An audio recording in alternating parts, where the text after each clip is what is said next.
Hello बच्चों, let's read the question. Question says if I is equal to integration of e to the power x into x cube plus 3x square plus 4 upon x plus 1 whole cube dx, then I equals a option e to the power x into x square minus x plus 1 upon x plus 1 whole square plus constant c.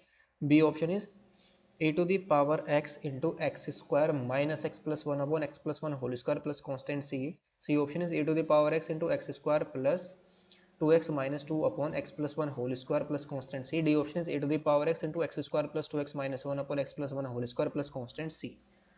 इस question को solve करने के लिए जो की concept हम use करेंगे, की कॉन्सेप्ट इज यहाँ पर हम यूज़ करेंगे इंटीग्रल बाय पार्ट्स का फॉर्मूला. इंटीग्रल बाय पार्ट्स का फॉर्मूला क्या होता है? First function into second function. तो इसका इंटीग्रेशन हमारा क्या होगा? अगर हमें फर्स्ट फंक्शन और इंटू में सेकेंड फंक्शन गिवन है तो यह आ जाएगा हमारे पास first function as it is integration of second function minus के integration of d by d x of first function into integration of second function और इंटू में डी एक्स. इस फॉर्मूले को हम यहाँ पर यूज़ करेंगे. फर्स्ट एंड सेकेंड फंक्शन किसकी हेल्प सेलेक्ट करेंगे? हम आईलेट की हेल्प से. So I is equal to हमें यहाँ पर क्या गिवन है? I is equal to integration of e to the power x into x cube plus 3x square plus 4 upon x plus 1 whole cube और into में dx. ये हमें यहाँ पर गिवन है. तो सबसे पहले तो यहाँ पर हम क्या पुट करेंगे? Let x plus one is equal to t. इसको हम डिफरेंशिएट करेंगे बोथ साइड, तो dx इज इक्वल टू क्या आ जाएगा? dt. तो यहाँ से हमारे पास x इज इक्वल टू कितना जाएगा? t माइनस के 1. सो नाउ ये किसके इक्वल आएगा हमारे पास? i is equal to integration हमारा वेरिएबल t में कन्वर्ट हो जाएगा, तो यह आ जाएगा e to the power t minus 1 और फिर इनटू में x प्लस वन की जगह x की जगह क्या पुट करेंगे? t माइनस 1, तो t माइनस 1 का होल क्यूब और फिर क्या आएगा? प्लस के 3 इंटू टी माइनस के 1 का होल स्क्वायर और फिर प्लस के 4 और अपॉन में क्या आ जाएगा? टी क्यूब और इंटू में डी टी. यहाँ पर हम क्या करेंगे? इसका क्यूब ओपन करेंगे, इसका स्क्वायर ओपन करेंगे, तो ये आएगा integration of e to the power t minus के 1 इंटू में ये कितना जाएगा? टी क्यूब माइनस 1 और माइनस के 3t स्क्वायर और माइनस माइनस प्लस के 3t आ जाएगा और फिर प्लस के 3, इसका स्क्वायर ओपन करके 3 के अंदर मल्टीप्लाई करेंगे, तो 3t स्क्वायर प्लस के 3 और माइनस के 3 टू जो 6t और प्लस के 4 और अपॉन में क्या है? टी क्यूब और बाहर है हमारे पास डी टी. तो ये कितना आएगा? इंटीग्रेशन ऑफ यहाँ से आ जाएगा 1 अपॉन ई, ये तो कांस्टेंट बाहर आ जाएगा और ये आएगा e to the power t और इनटू में ये कितना आएगा? T cube as it is और फिर माइनस के 3t स्क्वायर प्लस के 3t स्क्वायर, ये तो हमारा क्या हो जाएगा? कैंसल आउट हो जाएगा. प्लस के 3t और माइनस के 6t, तो ये कितना जाएगा?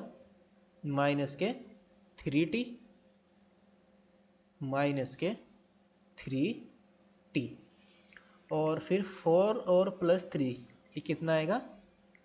4 प्लस 3 7 और माइनस के 1, तो कितना जाएगा? प्लस के 6 आ जाएगा और अपॉन में टी क्यूब और इंटू में डी टी.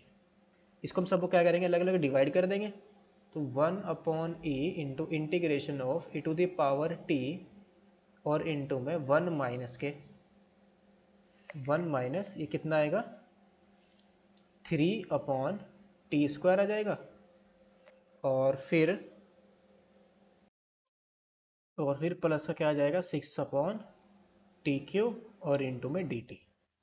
तो e to the power t के अंदर मल्टीप्लाई करेंगे तो 1 upon e into integration of e to the power t और माइनस के यहाँ से हम क्या करेंगे? 3 को कॉमन ले लेंगे इंटू में e to the power t और अंदर क्या बच जाएगा? 1 अपॉन टी स्क्वायर और माइनस के 2 अपॉन टी क्यूब और इंटू में डी टी बाहर.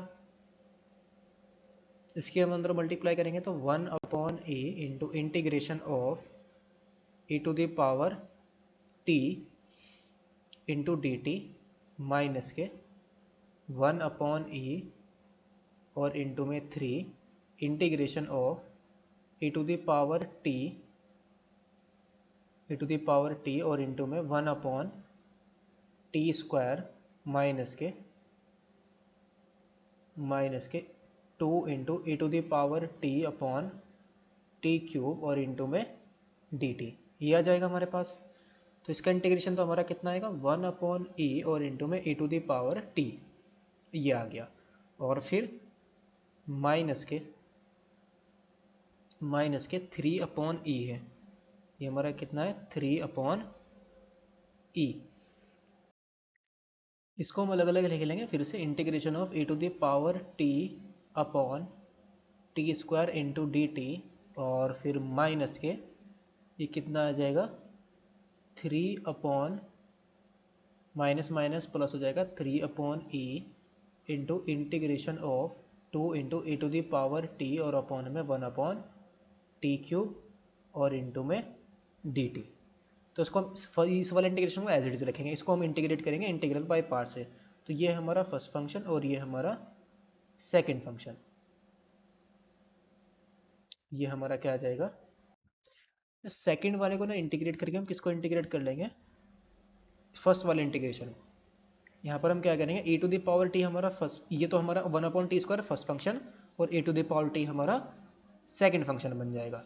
तो ये हमारा किसके इक्वल आएगा 1/e और इंटू में e to the power t minus के 3/e, ये कितना आ जाएगा 1/t² हमारा as it is integration of e to the power t into d t, और माइनस के किसका, इसका इंटीग्रेशन हमारा कितना जाएगा माइनस के 2/t³ और इंटू में e to the power t का integration e to the power t और इंटू में dt, और ये माइनस के 3/e इंटीग्रेशन ऑफ, ये कितना है हमारा माइनस का, सॉरी प्लस का है, दिस इज, ये हमारा किसके, ये माइनस, ये हमारा है प्लस का 3/e, प्लस के 3/e,